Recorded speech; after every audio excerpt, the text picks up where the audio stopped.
Did they discriminate against Jewish kids or not? Let me just finish. Just say yes or no. You talk there. You talk about people. You talk there. You talk about people interrupting You people. don't want You to do it all say the it. time. They systematically discriminated against the Jews. Speaking of serious people in charge, we're actually fixing things via these serious people. Listen to this truth from Donald Trump. I am pleased to announce that the Trump administration has reached a historic agreement with Columbia University. Columbia has agreed to pay a penalty of $200 million to the United States government for violating federal law, in addition to over $20 million to their Jewish employees who were unlawfully targeted and harassed.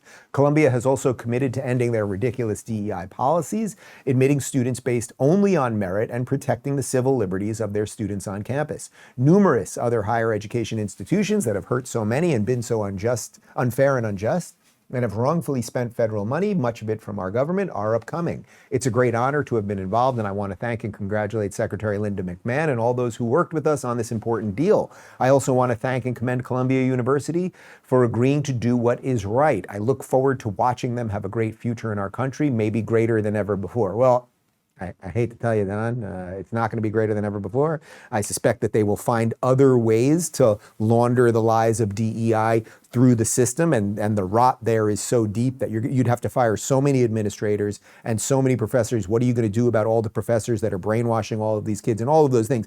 But that being said, a penalty of $200 million bucks, a penalty of $20 million bucks to the students and teachers who were kicked off campus unjustly and all that, like, it's something. So I don't want to overplay it, but it absolutely is something. Can they fundamentally change what that university has become, or do they just pay it? You know, all these universities, they're running these crazy endowments. I mean, we always talk about it. Harvard's got like a 54 billion with a B dollar endowment. They're basically giant hedge funds. So while $200 million sounds like a lot of money, and that is nice, and maybe there will be some sort of change, like sort of the patina of the thing will change. So on the outside, it'll change. The question is, does it change on the inside? We shall see. I bumped into Scott Jennings yesterday for the first time. We have never met. We've never communicated other than I talk about him on the show. But yesterday in DC, we bumped into each other. He is going to do the show. I'm not sure it's going to happen before I go off the grid. But he was wearing this very same blue jacket because this was later in the day. He went on CNN and he explained what happened here with the Columbia situation.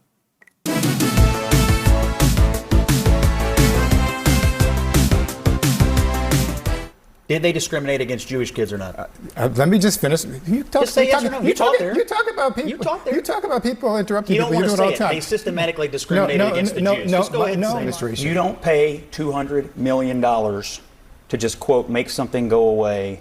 You pay $200 million because you know you got caught red-handed systematically discriminating against Jewish students. That's why you pay. That's why you change your policies.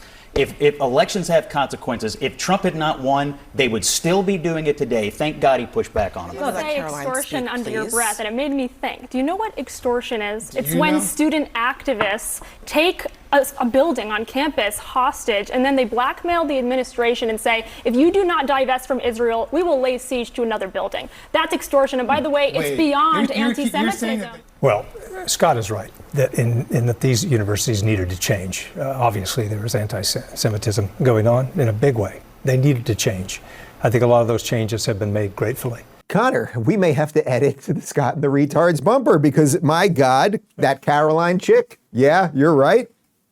Former Senator Jeff Flake, yeah, you're right. And Boykin, the Obama guy, you know, he, of course, is not right and refuses to say what we all know. Of course, they were discriminating against Jewish students. We played the videos where they literally wouldn't let Jewish students and professors onto campus. By the way, they're involved in a lawsuit where they literally, these pro-Palestinian Hamas lunatics, literally trapped 2 Hispanic janitors in a building and would not let them out. I don't know if that's been resolved yet, but they took over the campus. They vandalized things, all of the stuff. We know they did all of the stuff, but that's to the side of the fact that, putting aside all of that, that they've been discriminating against Jewish students and white students and particularly Asian students as it comes to admissions. It's not just Harvard that has been doing it. And of course, Scott is right. Had the Trump thank God Donald Trump won, because Donald Trump winning got this conversation around because the culture changed and suddenly people are like, we're going to push back on this nonsense.